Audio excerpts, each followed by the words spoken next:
का सदस्य होने के बाद साथ साथ सामाजिक मूवमेंट में हम लोग कहीं न कहीं हमारी भूमिका अदा करते हैं। और एक बात मैं आप सबसे माफी चाहूँगा कि मैं मालवा प्रांत से आता हूँ, अपने जो लोकल लैंग्वेज है उसमें थोड़ा हम लोगों को कम अनुभव है।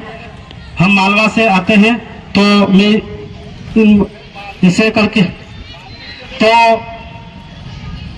जैसा आज इस दुख की घड़ी में आदिवासी समाज के दरवाजे पर बैठने का काम तब होता है जब किसी की मैयत होती है। यह सरकार और शासन की मैयत हुई है, हम उनके दर पर बैठने के लिए आए हैं। तो ये सरकार की मैयत है, तब जाके हम हमारे पूर्वज हमारे समाज के लोग बैठने जाते हैं, अन्यथा हम बैठने नहीं जाते। तो सरकार इस बात को सुन ले कि तेरी बुद्धि की, तेरे दिमाग की और तेरी नीति की मैयत हुई है, जो हम लोगों को छेड़ने का काम किया है।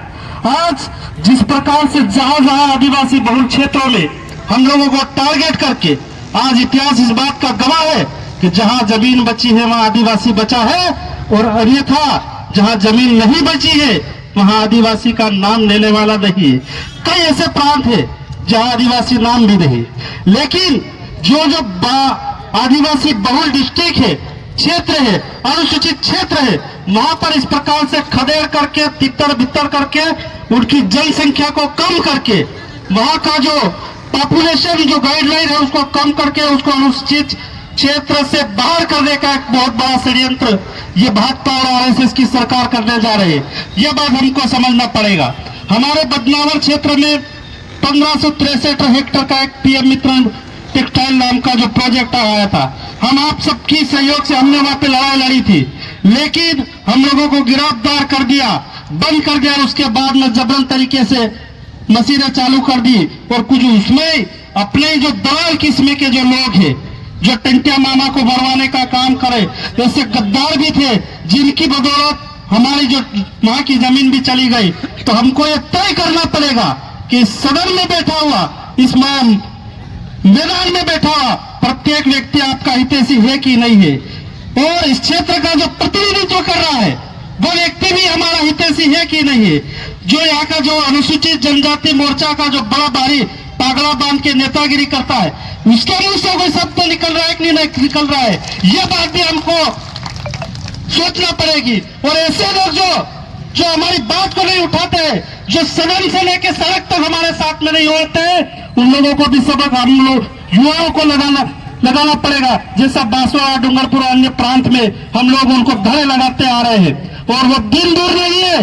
एक दिन परिवर्तन की चिंगारी मध्य प्रदेश में तो प्रवेश हो गई है, आगे भी बढ़ेगी, लेकिन उससे पहले हमको यह संकल्प और प्रण लेना पड़ेगा कि जमीन किसी कीमत पे नहीं जाए। और जो गद्दार किस्म के लोग हैं उनको समझाओ कि पहली पीढ़ी में आप समझ जाओ, अन्यथा आपके बच्चे भी भीख मांगने पे मजबूर होंगे और उन लोगों के टॉयलेट साफ करने पर मजबूर होंगे। तो यह बात हमको सुनिश्चित करना पड़ेगा।